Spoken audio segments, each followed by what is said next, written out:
scale your ads?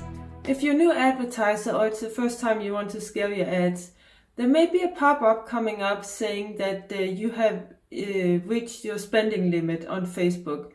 But that's just temporary. It's because Facebook wants to make sure that you are able to pay for your bills.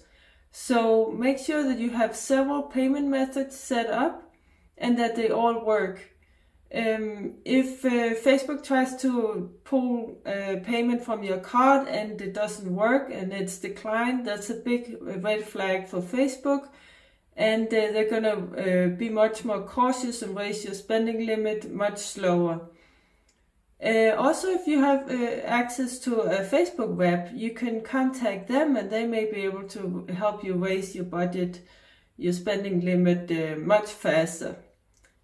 Comment below if you have any questions. Don't forget to like, follow and subscribe, share it with your friends, and click that little notification bell if you're on YouTube. That way you get notified every time we upload a new video. And also, if you want us to do this for you, we specialize in getting leads and clients for coaches and consultants.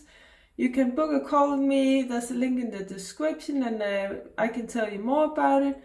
Also, please join our free Facebook group, New or Successful Coaches, Consultants, Entrepreneurs. Link in the description. Take care. Bye.